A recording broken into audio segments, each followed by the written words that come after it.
নমস্কার বন্ধুরা, তিয়াশাস রেসিপিতে সকলকে স্বাগত জানাই। আজকে আমি মটরশুঁটি দিয়ে একটা দারুণ মজার রেসিপি আপনাদের শেয়ার করতে এসেছি। রেসিপিটা প্রথম থেকে শেষ পর্যন্ত দেখতে থাকুন, আশা করছি আপনাদেরও ভালো লাগবে। এখানে আমি বেশ কিছুটা মটরশুঁটি ছাড়িয়ে নিয়েছি। এবার এই মটরশুঁটিটাকে একটু বেটে নেব। তার জন্য একটা মিক্সিং জার নিয়েছি। এবার এই মিক্সিং জারের মধ্যে মটরশুঁটিগুলো ভরে নিচ্ছি।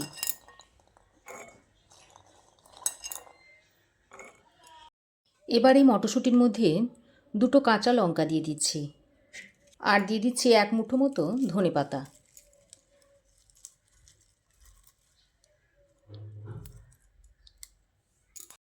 এবার অল্প করে একটু জল দিয়ে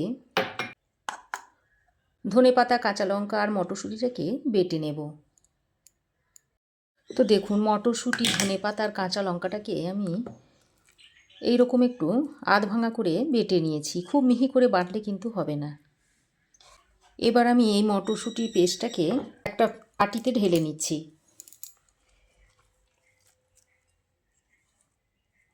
এবার আমি এর মধ্যে থেকে 1 চামচ মতো পেস্ট অন্য একটা বাটির মধ্যে তুলে রেখে দিচ্ছি। এখন আমি এই পেস্টের মধ্যে দিয়ে দিচ্ছি একটা মাঝারি সাইজের কুচনো পেঁয়াজ।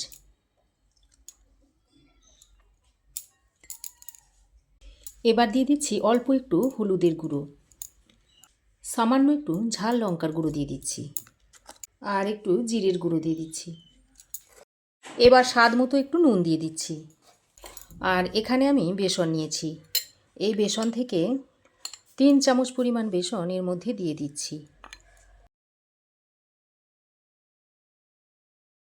তবে খুব বেশি পরিমাণে বেসন দিলে হবে না। খুব বেশি পরিমাণে বেসন দিলে আবার মটরশুঁটির স্বাদটাই বোঝা যাবে না। এবার বেসনটা দিয়ে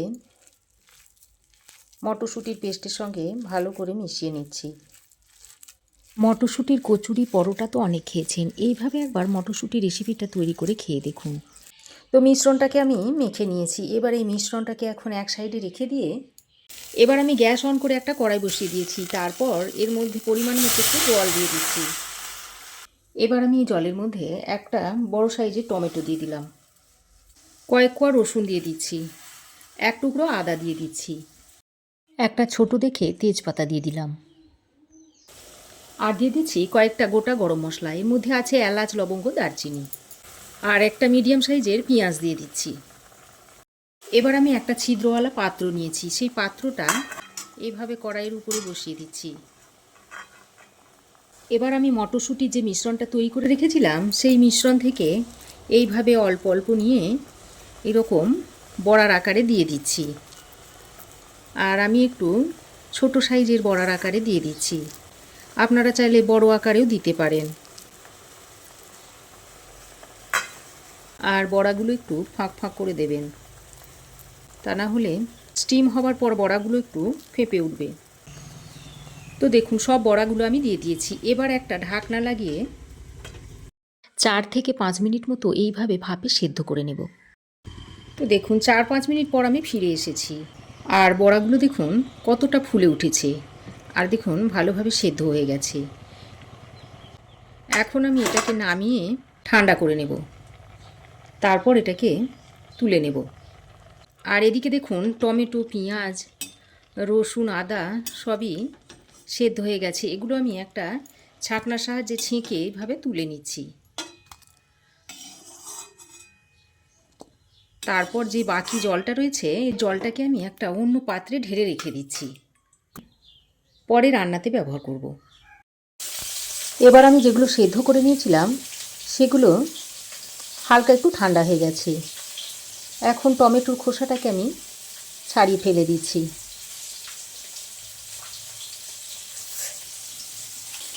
তারপর যে মিক্সিং জারের মধ্যে মটরশুঁটিটাকে বেটে নিয়েছিলাম সেই মিক্সিং জারের মধ্যে টমেটোটা আর বাকি মশলাগুলো দিয়ে দিচ্ছি। পেঁয়াজটাও দেখুন ভালোভাবে সেদ্ধ হয়ে গেছে। এটা কাটার আর দরকার নেই, তাই এইভাবে একটু ভেঙে দিলেই হয়ে যাবে। তো এবার এটাকে একটা মিহি পেস্ট তৈরি করে নেব। তো দেখুন মশলাটা আমি মিহি করে বেটে নিয়েছি। আর এদিকে দেখুন ততক্ষণে বড়াগুলো বেশ ঠান্ডা হয়ে গেছে। আর বড়াগুলো দেখুন কতটা স্পঞ্জি হয়েছে। আর এইভাবে টানলে দেখুন উঠে আসছে।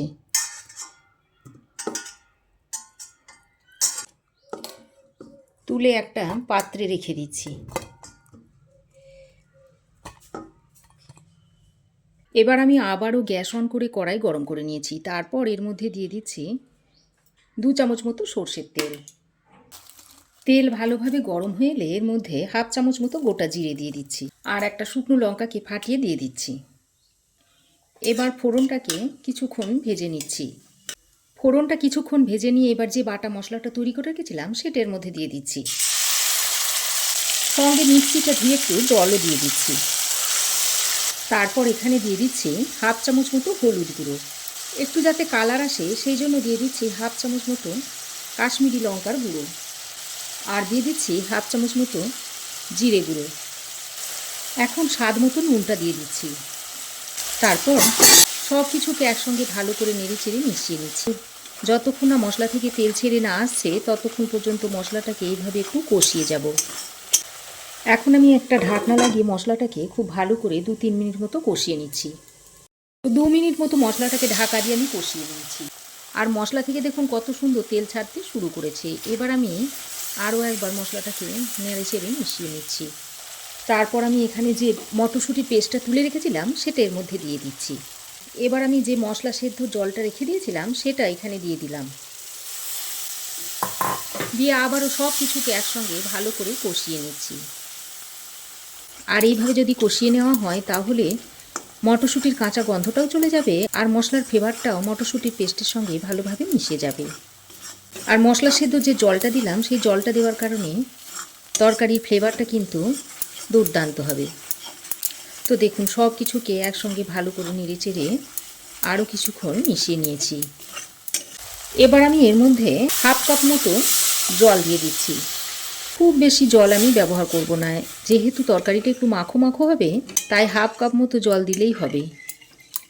এবার জলটা দিয়ে সব কিছুকে ভালো করে নেড়েচেড়ে মিশিয়ে নিচ্ছি। মশলার সঙ্গে জলটাকে ভালো করে নেড়েচেড়ে মিশিয়ে নেওয়ার পর এবার আমি এখানে বেশ কয়েকটা ধনেপাতার কুচো ছড়িয়ে দিচ্ছি। আর দিয়ে দিচ্ছি সামান্য পরিমাণে একটু চিনি। এতে করে স্বাদের ব্যালেন্সটা ঠিকঠাক হবে। তারপর চিনি আর ধনেপাতাটা দিয়ে আবারও গ্রেভির সঙ্গে ভালো করে নেড়েচেড়ে মিশিয়ে দিচ্ছি। তারপর একটা ঢাকনা লাগিয়ে ফুটে আসা পর্যন্ত অপেক্ষা করব। তো দেখুন গ্রেভি খুব সুন্দরভাবে ফুটে উঠেছে। এবার আমি যে মটরশুঁটির বড়াগুলো তৈরি করে রেখেছিলাম সেইগুলো একে একের মধ্যে দিয়ে দিচ্ছি।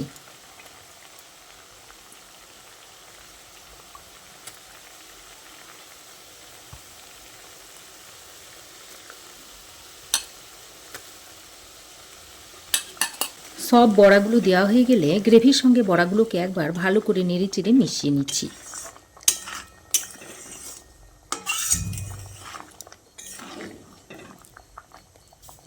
তারপর আবারও ঢাকা দিয়ে 2 মিনিট মতো রান্না করে নিচ্ছি। আরও 2 মিনিট ঢাকা দিয়ে আমি রান্না করে নিয়েছি। আর দেখুন বড়াগুলো খুব ভালোভাবে সেদ্ধও হয়ে গেছে।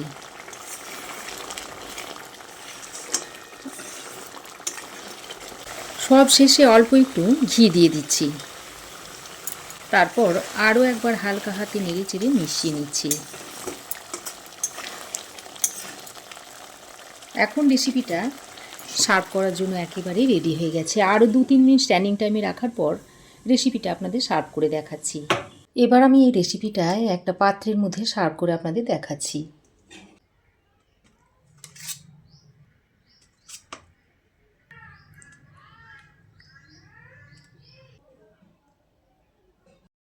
তো বন্ধুরা, আমার এই আজকের মটরশুঁটি দুর্দান্ত স্বাদের রেসিপি আপনাদের কেমন লাগলো অবশ্যই একটা কমেন্ট করে জানাবেন। ভালো লাগলে একটা লাইক ও শেয়ার করবেন। পাশে থাকা বেল আইকনটাও অবশ্যই প্রেস করে দেবেন। আর আমার চ্যানেলে যদি নতুন হয়ে থাকেন তো প্লিজ চ্যানেলটাকে সাবস্ক্রাইব করার অনুরোধ রইল। আজ এ পর্যন্তই। আবার দেখা হবে নতুন কোনো রেসিপি নিয়ে নেক্সট এপিসোডে। সে পর্যন্ত ভালো থাকবেন, সুস্থ থাকবেন। ধন্যবাদ।